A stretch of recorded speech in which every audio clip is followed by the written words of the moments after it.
Hey, Real Nerds listeners, there's many ways you can interact with the Real Nerds podcast. You can email us at realnerds@gmail.com. You can hit us on Twitter at Real Nerds. You want to check us out on Facebook? You can. Just look for Real Nerds Podcast. You want to leave us a voicemail? Just call 720-6nerds5. Want to listen to our episodes? You can check us out on Stitcher, iTunes, Spotify, and iHeartRadio. Thanks for listening and enjoy the show. Camera, action! Well, a real nerd knows who shot, and a real nerd can follow the plot, and a real nerd can talk film. I'm sorry. Take it outside. Well, a real nerd knows who shot, and a real nerd can follow the plot, and a real nerd will flip out all the gods. Lights, camera, action. Real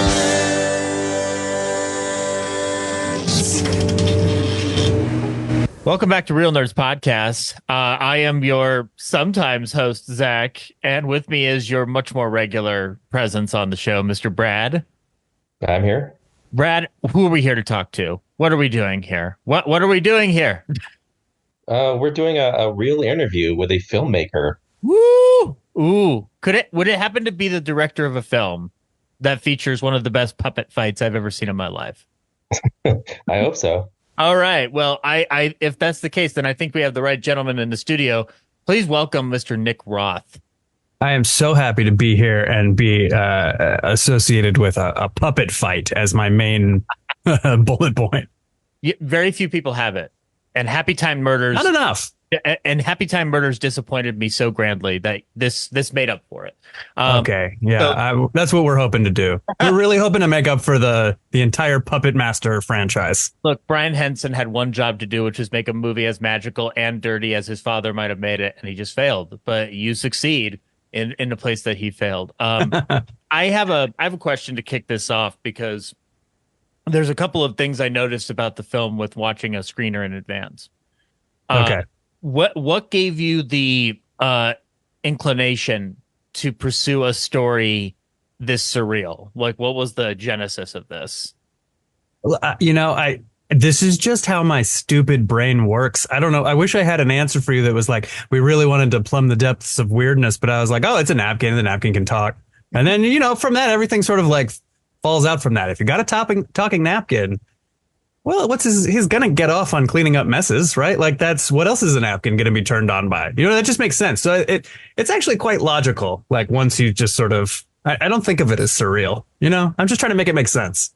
I think that the entirety has a surreal functionality to it in the way you're playing with your visual spectrum, how you're playing with this ice shack with it's so small on the outside and big on the inside, like a TARDIS. The mushroom sequence in general, like those are just like lovely things that I appreciate of a film that's not afraid to kind of go off into the irreverent. So I guess like when did the origin of it begin? Like when did you come up with this idea? Like because I saw that you made a short of this prior. We made a short. Most of us who were involved in the feature had worked on the short, a bunch of us at least. And the short was really a very innocent, sort of much more like maybe PG-13 story about like a guy and his talking napkin being on a date, and they're on, it's a sort of unlikely romance.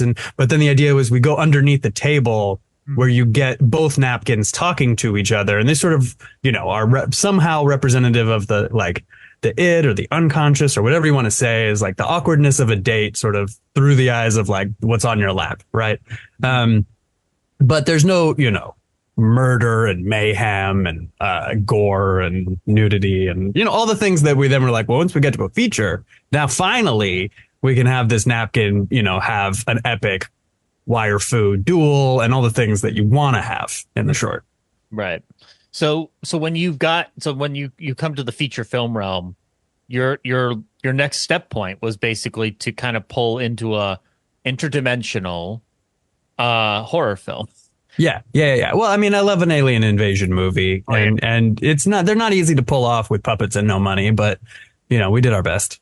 I think you absolutely succeeded at the goal there because like something that I like about it is, well, one, the interdimensional aspect isn't until the third of the film. We may have to put a spoiler warning at the above because I don't want to. It's totally fine. You know what I mean? Like, I don't think this isn't a movie that really relies on twists and plots to get you through it. You know what I mean? It's a comedy. It's funny. And I think it's funny.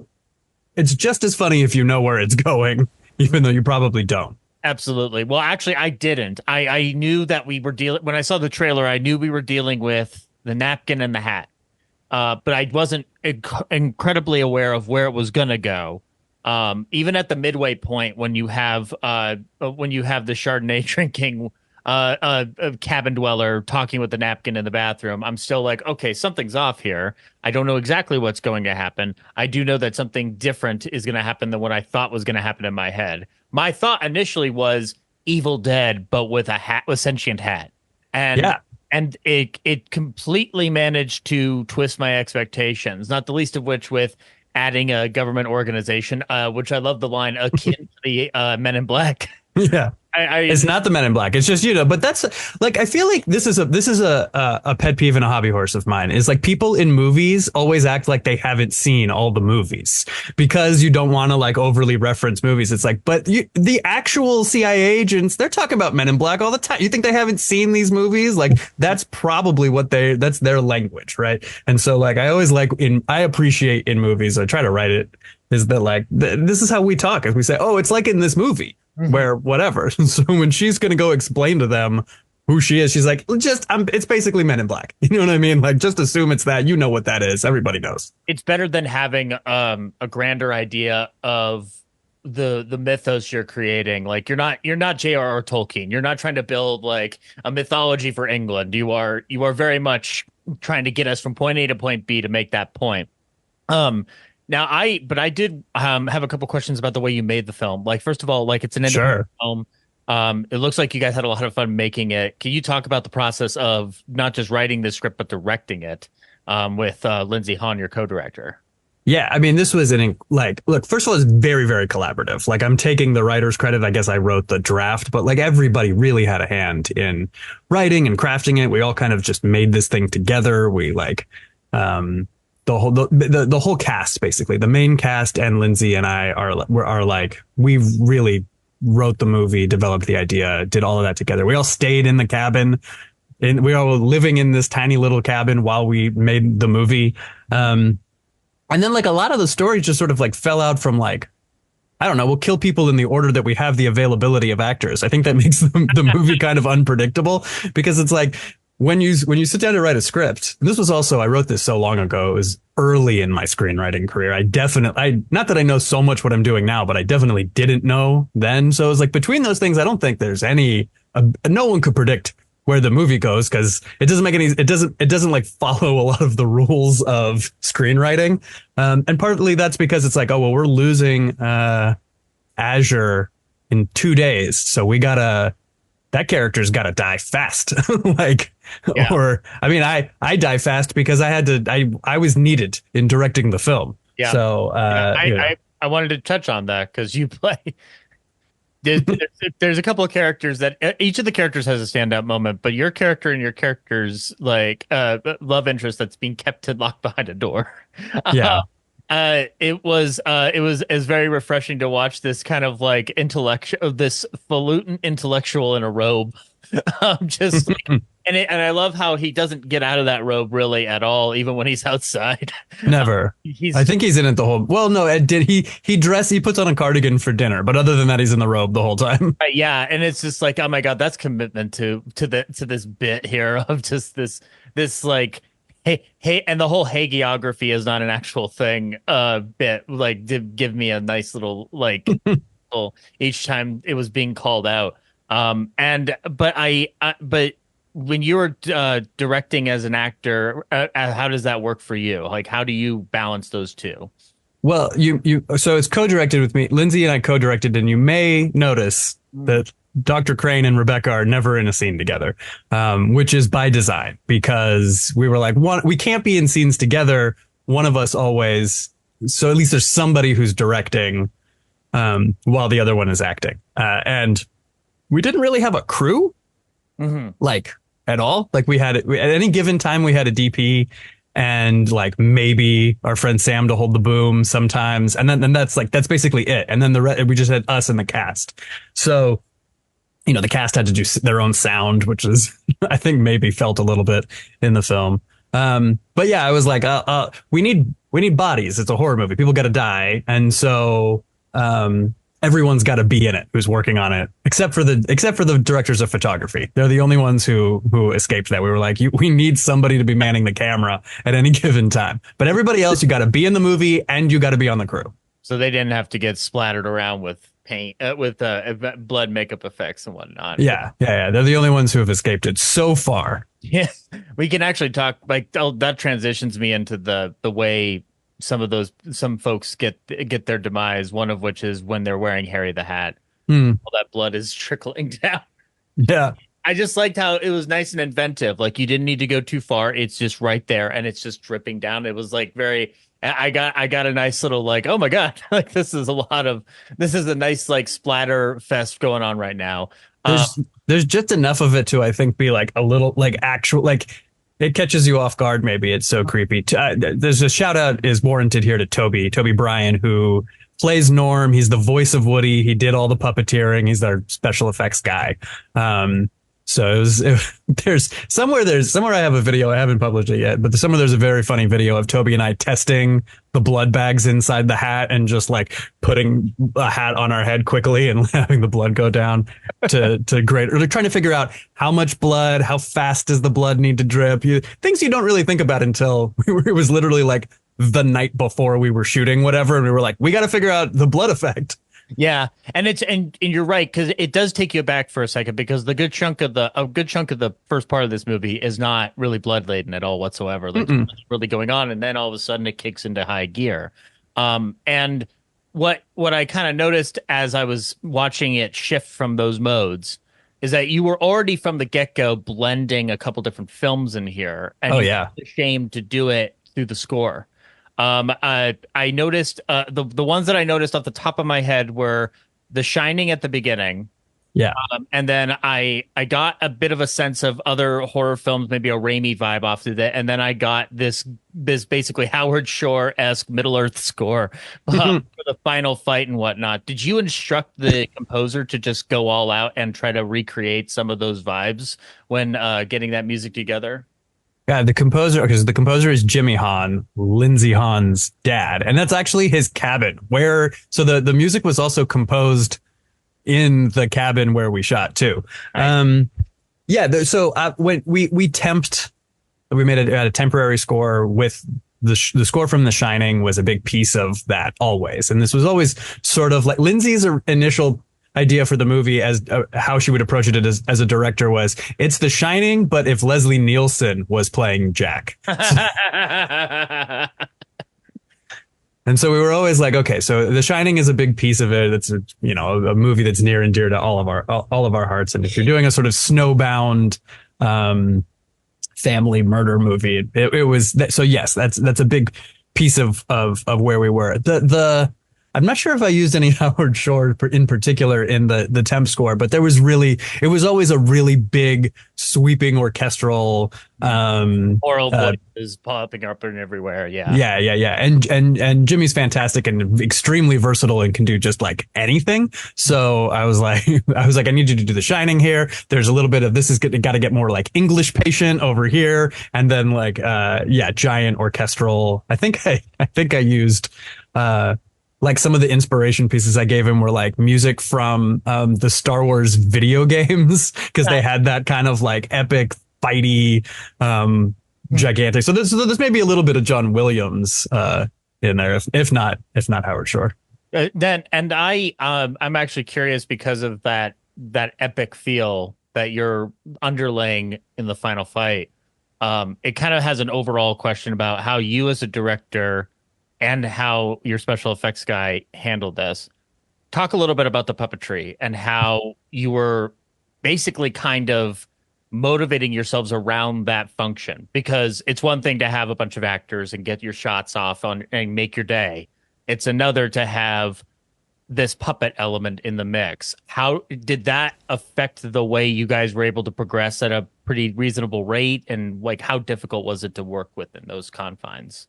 I mean, look, the puppets are very rudimentary, right? Because they don't even have really like moving parts. I mean, Woody, who's one of the main characters of the movie, is literally just a napkin, an unaltered. He is a napkin. But then there's a lot of things that we did to sort of bring him to life a little bit more. I think that Toby's sort of Toby's a serious puppeteer and a real puppet builder. So it's not like it was just like he's much better than if it was just me with my hand. Like, and I think Toby brought a lot of life to the character by doing, live recording the voice with the movements, and Toby really got into the sort of hand of it. Mm-hmm. The other thing is a decision that was made between Lindsay, who was really working more closely with the DPs. I was more like the director who was also the writer who was working on trying to I just wanted the movie to be funny. That was all I was focused on, was just actors, etc. Funny. Can I get it to be funny? Yeah. But Lindsay and the DPs worked out this cool thing where they altered the shutter speed of the camera when we're on Woody. So it just subtly gives this kind of unreal effect just a little bit, and it changes the way that the camera is like catching movement. So there's like little tiny things like that I thought were really cool. And then look, there was at least one moment where we were moving so fast because it was puppets that we forgot to shoot Woody's close up. And that's a problem too, because usually if you have a human actor, it's a lot harder to do that. You're like, okay, we need to turn around on, Jacob or Ashley or whatever. But there was definitely let's just say a key moment in the film where we just never shot a close up of Woody and realize it's the moment at the end of the movie where he says the titular line of the film, "We got Hanky Panky." And so I had to like go reconstruct it by, I managed to digitally remove like Harry from another moment where Woody was talking, and then digitally zoom in and turn it into a close up. But like, that's one unforeseen challenge of working with napkin puppets. Right. Well, I with that puppetry in mind and the way you're affecting the shutter speed, that makes a lot of sense now hearing that, because it does feel in tune with the rest of the film. It doesn't. Yeah. It feels like it's off to the side in terms of like the visuals don't shift strictly unless you, the director, or Lindsay as the director, are saying so in the edit. Nothing is shifting from the visual spectrum you've already set up. And also you handled your Foley beautifully to match each movement that was clearly hitting with the best take that you had. It was very, very lovely to watch that. And the Harry puppet was a very lovely, surreal invention. That thing looked groggy as sin. Yeah. It's absolutely fantastic to. I actually have him right here. He's with me. Oh no! He's a little worse for wear. His peacock feather eyes have rotted off, but he's still there. I still have the gaffer's tape that holds the blood bags inside of his head. So I love the function of the rim of the hat has the teeth inside of it like a jaw. Yeah. Very lovely little addition to the detail. That's all Toby. Toby sort of made it. And he was like, I'll give him a little bit of a tongue, and it's sort of like, when you see it up close with the shutter speed, I forget if it's sped up or slowed down. I'm bad with technical stuff, but like it does give him a kind of like fun, creepy flair. Mm-hmm. Yeah, he fits right within that ice shack motif, and then when you have him placed upon other people's heads.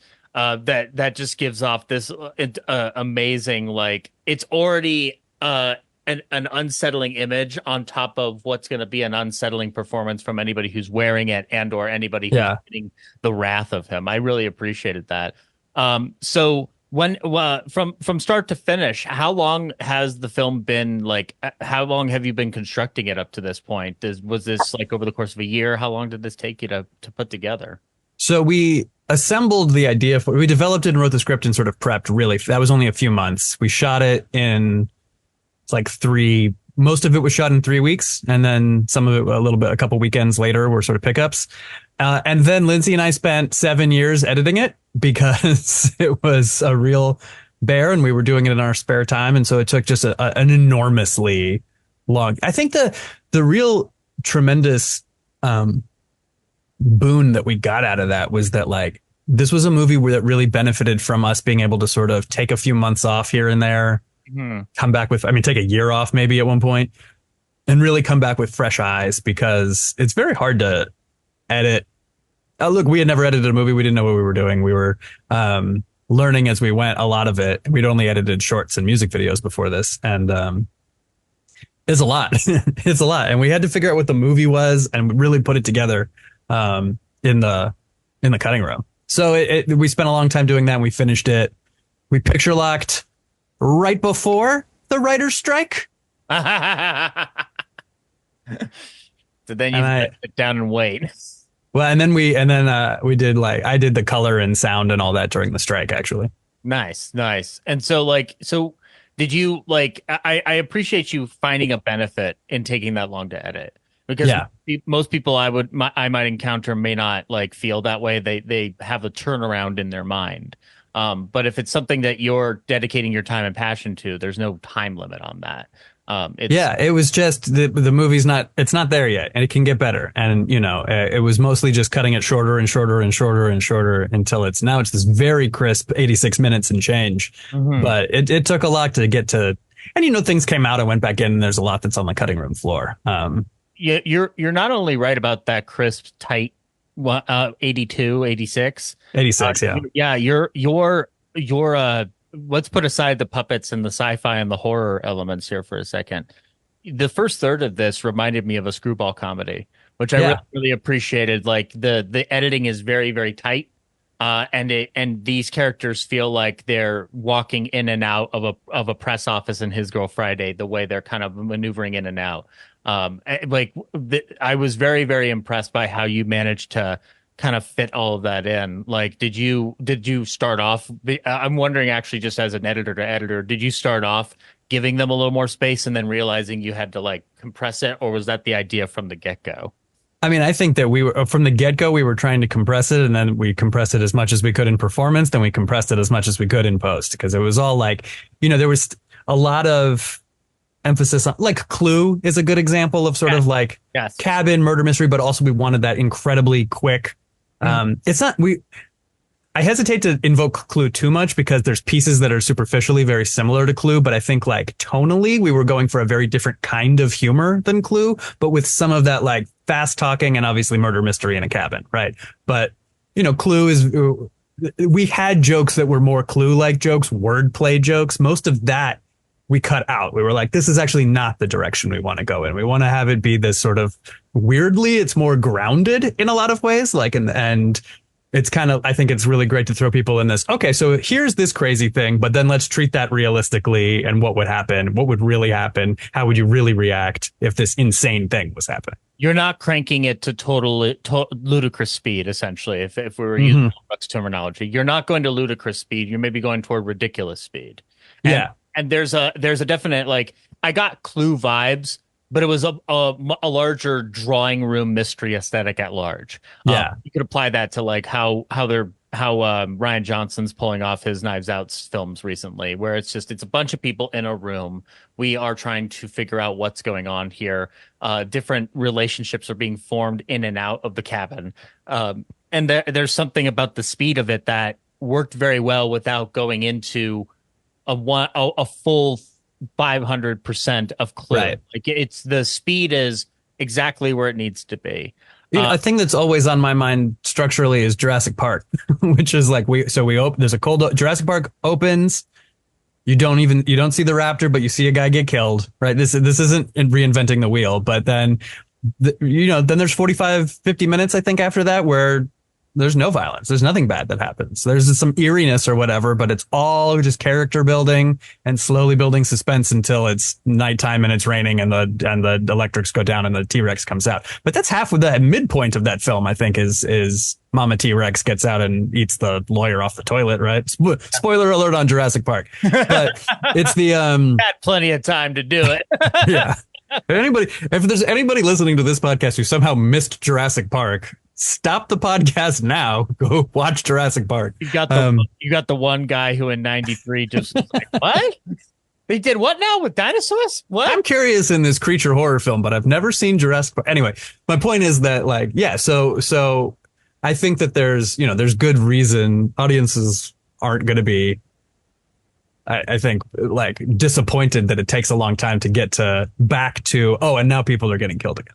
I don't think they will. I don't think they're going to have any reason to be disappointed. They're in for a fun time. I enjoy Thank you. myself. Like as somebody who's been, we were talking off mic how I've been like running around with the head like a chicken with its head cut off. It was nice to sit back with a film that just embraced the irreverent, embraced the madness, and just had fun with itself. It was a great treat. I want to know though how other people can experience this film. What is the plan here? Where does it go at this point? Where are we going? Okay. Somehow we did get a distributor. The movie is coming out on actual platforms, which feels crazy. I think after somewhere in the 7 years of editing, most of the people who worked on it just thought this was disappearing and never getting finished. And when I was like, hey, I finished the movie, everyone was like, what movie? What the hell are you talking about? It is coming out. We made a movie. It's a real movie. And it's coming out April 19th on VOD. And so it'll be on Apple, Amazon, Google, and then everything else, the ones with really, really funny names, Hoopla, Voodoo, Fandango, or whatever. Yeah. So it'll be on all the really fun stuff on VOD for in time to celebrate your 420 weekend, Friday, April 19th.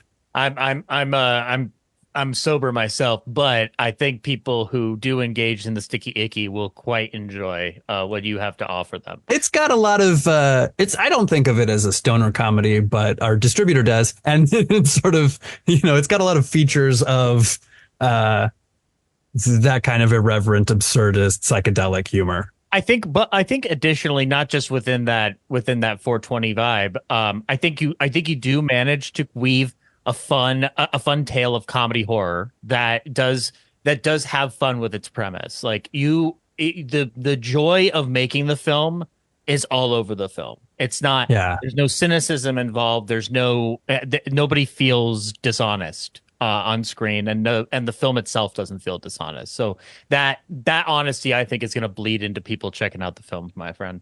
Thank you so much, because that is so much the intention behind this was just like, let's make a movie, let's have as much fun. I feel like this movie has big people pleaser energy too, where it's like, I don't want to, like, we're so hyper conscious, we don't want to waste anybody's time. Everything has to be good and funny in it. Like, let's just make it the absolute best that we can. I think that there's a lot of times where super low budget comedy horrors, and some of them are great and I enjoy them still, but are like, well, this can be bad. Right. Like, or we can sort of own intentionally being bad, or call it parody and have that part be bad or whatever. And maybe that's like cynicism, like you're saying. Like, that was not our attempt. Our attempt was like, this movie is silly, this movie is zany, but we are going to commit 100% to making it as legitimately good as we possibly can.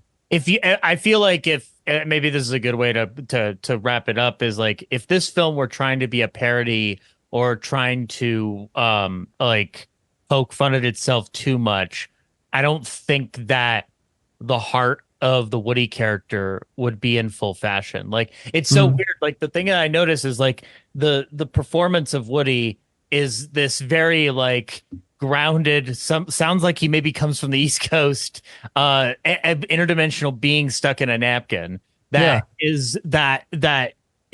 does have like feelings for the people he's surrounded with. He cares about Sam. He cares about the people in his life. Like, I love the whole idea is like, no, Sam, I know I try to like con you into cleaning up messes, but this is where you have to go. Like that I think if you were to make the Woody character like not give a crap, then the movie wouldn't work. And the fact that he does give a crap about the people that he's interacting with, it's kind of like the Muppets. Like, if you don't believe that you're talking to Kermit the Frog, this premise doesn't work.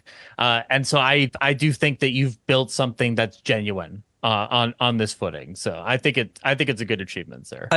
Thank you so much. I think another piece of like what makes Woody work as well as he does, I mean, it's a whole ensemble is so good around him that them playing human actors playing off him, I think is a huge piece, especially Jacob Finn, who plays Sam, who has all of these emotional scenes with Woody, and like, I think he's a very talented actor, right? Like, and his ability to sell the seriousness of this relationship that he has with his handkerchief. Like, I think we really believe that they have like a 30-year history or whatever, 20 something years of like backstory between them and this whole relationship. And there's a lot a lot of pressure was put on Jacob to really sell that as the human half of the pair. he provides just enough vulnerability to make that role work. Right. It's actually he's got a very like I admire the timidness he brought to the performance, and then how it builds, because at a certain point when they're talking about not mentioning the mutated head on the back of that woman,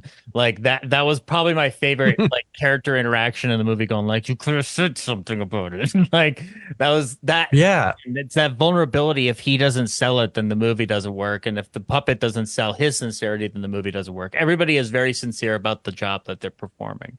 Yeah. Even when they're doing silly stuff, I think they're doing it as if it's these actors really committed hard to the bit. Agreed.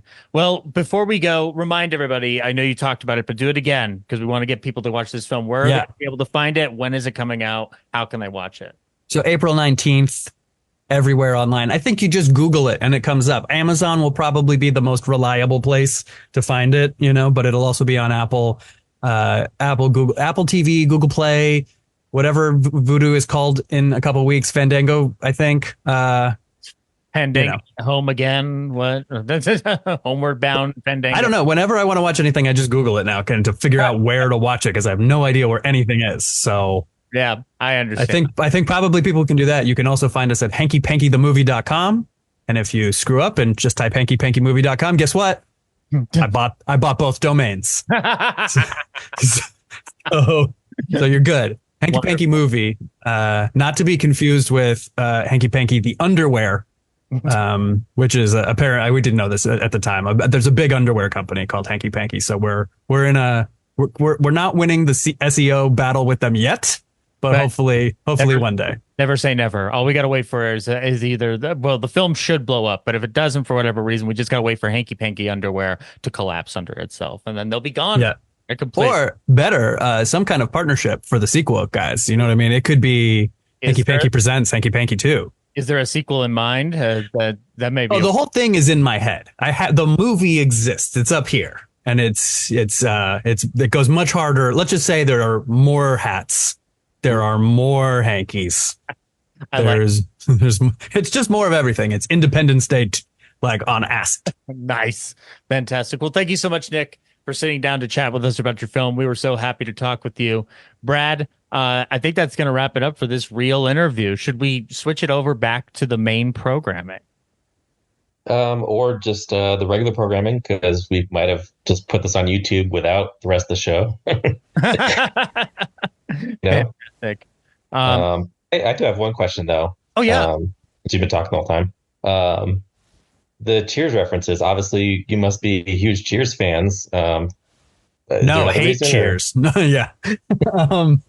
The Cheers thing came out of when we initially did the short film.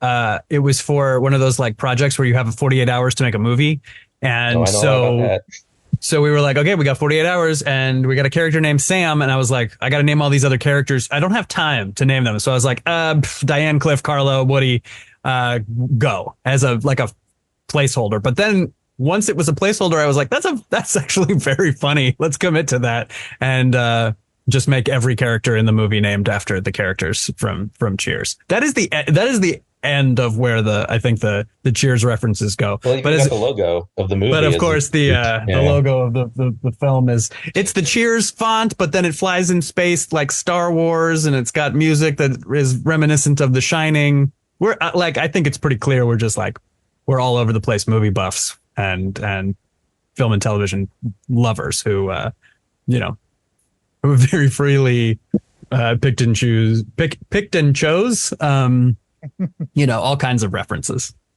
That's cool. I like it.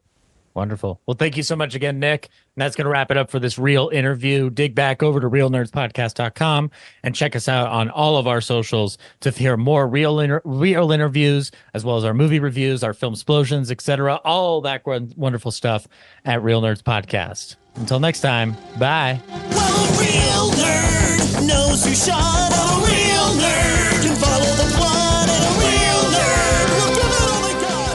Lights, camera, action.